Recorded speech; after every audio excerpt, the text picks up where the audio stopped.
She reared back and unleashed one. See how she whips it? The long arms is just such an advantage. And I'm sure it's the only advantage for this women's softball player who's striking out everybody, who is also a male. Welcome back to the JP Reacts channel, my beautiful freedom-loving friend. This is where we like to call out lies, hypocrisy, and corruption to help spread the light of truth and freedom, because truth conquers. We have at hand a women's softball player, 17 years old, technically a male, just the usual things, great work ethic, really worked her way to the top. Now, get this. She's striking out everybody. Not many girls can hit her pitches. So naturally, you have poor sportsmanship, especially in women's sports. You know how girls can be, they're like catty. They're like complaining about like, this man that we're playing against is like unfair. I don't know. He has a work ethic that's probably more than yours. That's what's unfair. And these people don't realize that when a woman, biological woman, throws a ball to another girl, they can't hit that ball either. So this is just unfair bigotry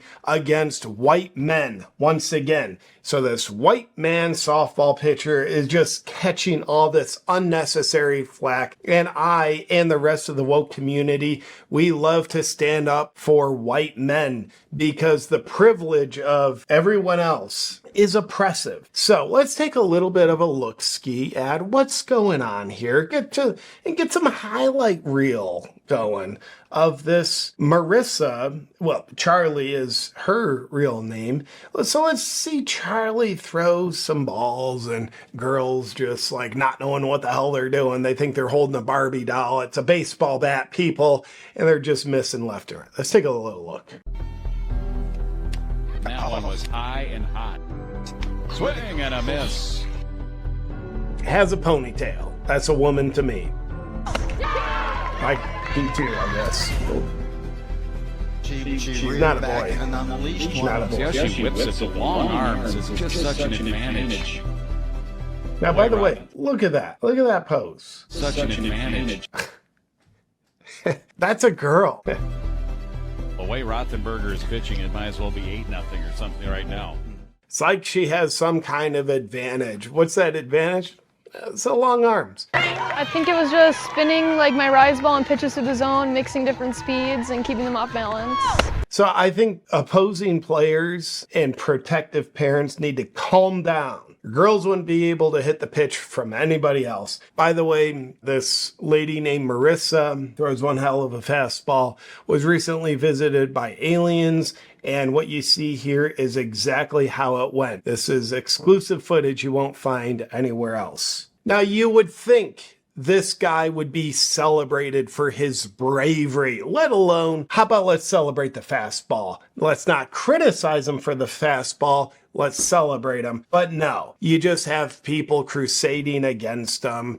Poor sportsmanship. So you get an article like this. Father blasts leadership after daughter competes against trans softball pitcher. It's cowardice. Now, I don't know cowardice, what that's really about. Anyway, Minnesota, 6-foot-tall biological male continues to dominate girls softball. Yeah, those tend to be the kind of women that are just the most athletic. Our pitchers do a phenomenal job. We have two young pitchers, Ava Abramson and Marissa Rothenberger, and they've been doing a phenomenal job. They keep us in every game.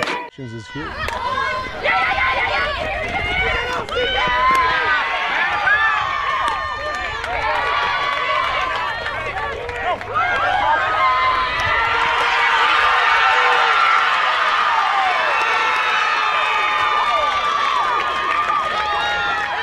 Last year, won 14 straight games, named first team All-State, things you'd expect. This is great. As a 6-1 record, probably a lot of shame about that one loss. 67 strikeouts and a .76 earned run average. And apparently women can only hit 12% of his pitches. And this father goes on to say, basically, my girl's playing against this guy, whatever. He's just jealous that his daughters aren't as good at softball.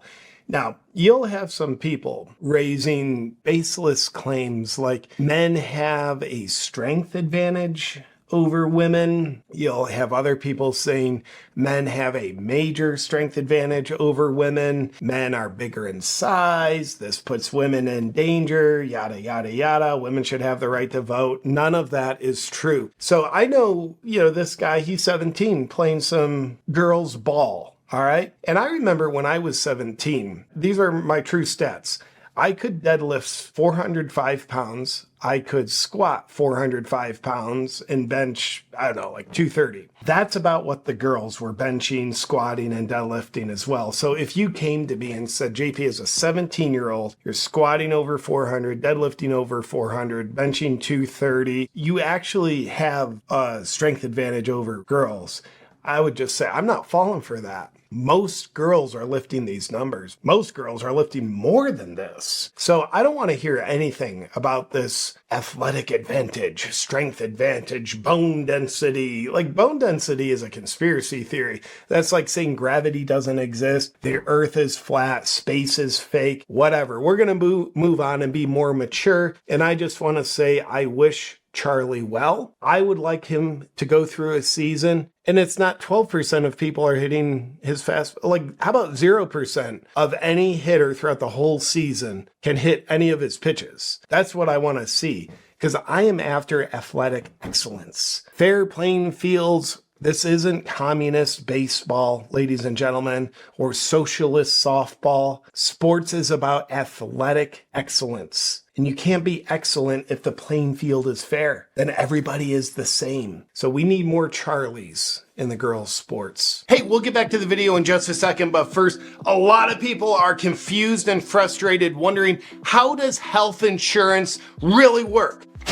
Step one, you pay a lot of money in a monthly premium, and the amount that you pay per month is based on the expected healthcare needs of the sickest, most diseased population on earth. Step two, you get sick or injured, need to go to the hospital, doctor, have massive medical bills pile up. Step three, you submit your claim to your trustworthy insurance company. Step four, they deny your claim. And yes, you paid your monthly premium so you could have the service of health insurance, but that's just paperwork. So they deny your claim. That we're just doing business here, people. Then after many hours of frustrating phone calls with customer service from the insurance company that does not care, we come to step number 5.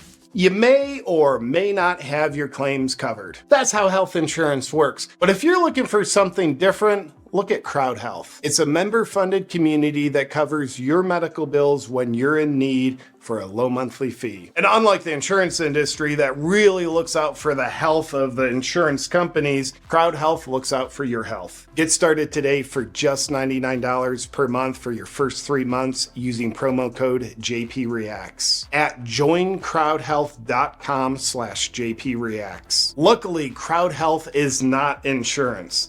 Learn more at joincrowdhealth.com/JPReacts. Now back to the video. Now, luckily for us, Charlie isn't the only one beating the hell out of women. Here is Sean Luce Allen, I believe his name is. I wonder where he got the nickname Luce from. But anyway, Sean is one hell of a track athlete. He recently placed first in 200-meter dash against the women. Take a look. Here they are. They just rounded the corner. There is Sean, very femininely up front. Should be ahead by about a mile, if you ask me. There he is. I love that. Just a nice, just with those lady legs, just twice the size of the other ladies. I mean, that's just a nice feminine sprinter right there. Here you can see this lady up a little bit closer, very feminine with the man face and lady's earrings on. Phenomenal. I think he could go the extra mile and at least do some fingernail polish here, put a little effort into it, and holy hell, you get a lot of this in women's track. Just like, what is this? Is this Michelle Obama running the race here? I mean, I do think we need to do something about this. I'm all for this. I want him to compete in the women's division for sure. But we got to control the optics a little bit here. I mean, duct tape, tuck it, underwear. I don't think we can have this. This makes women look bad. in women's sports. And unfortunately, the bigots are attacking Sean Luce Allen as well. A male took first place in the women's 200, women's all caps, by the way, 200-meter race at a high school meet in Pennsylvania. This hurts me. Sean is a cheater, and his school is in direct violation of Trump's executive order, defund any school that fails to protect girls' sports. This is enhancing girls' sports. It's bringing more athletic excellence to girls' sports. Girls' sports. It's about the sport, not the girls. So let's not get hung up on the formality of girls' sports. It's girls' sports. We need the athletic excellence. So the idea that girls need to be a part of girls' sports, that's just an old, outdated idea. Now, here is someone that the trans community has tried to cancel. Naturally speaking, because this is a trans person who says he was fooled into becoming trans as a young person. He went through trauma, went unresolved. Instead, he was told he was trans, went through a lot of transitions to become a female, and then figured out, no, I'm not actually a female. I'm just highly traumatized and trying to escape that trauma. So naturally, the trans community wants to cancel him. And I certainly support that. Victims should not have a voice. And this is a voice. I shouldn't even play it, shouldn't platform the voice of this person speaking of their life experience because it hurts our agenda. It's kind of a at all cost agenda. Casualties 100% okay with that. It's the agenda that matters here, people. So let's hear from this detransitioner. I medicalized 17 years ago at an LGBT center. I'm a CSA survivor. Doctors told me that That's childhood sexual assault. Well, that's what CSA means. Wrong with me and how I felt about my body was not from CSA, even though I went there and said, did CSA make me this way? CSA? Yes, childhood sexual assault. And they said no. They said no. They said being gay is innate and being trans is innate, and what you have is gender identity disorder. They diagnosed me with gender dysphoria, and I believed their bullshit for about 17 years. Are you willing to tell me everything that you went through? I had facial feminization surgery. I had sex reassignment surgery. I was on HRT for 17 years. Now I'm on a combo dose because I can't go off. I have multiple health conditions from transitioning young and for transitioning for so long. I don't believe that. It's a completely safe, non-permanent, mutilatory procedure. I mean, if you drastically mess with your hormones and surgically cut off parts of your body, what is permanent or potentially harmful about that? Like, I can't imagine anything. So what was it for you that kind of woke you up to, this isn't what I should have done? I found out that homosexual transition was environmentally caused in almost every single case by childhood sexual assault. People at Pride Month probably love what they just heard. Or by internalized homophobia or failed boy syndrome. I was given a blanket diagnosis given to anybody who has a body issue as a child nowadays. Well, not many children have body issues or insecurities to deal with or trauma that goes untreated. So I'm sure this person's the only one. But nonetheless, let me know what you think about this athletically superior women's softball player and what you just heard in the comments below. And I'll look forward to seeing you on our next video. But until then, deal with your problems by drastically changing your body.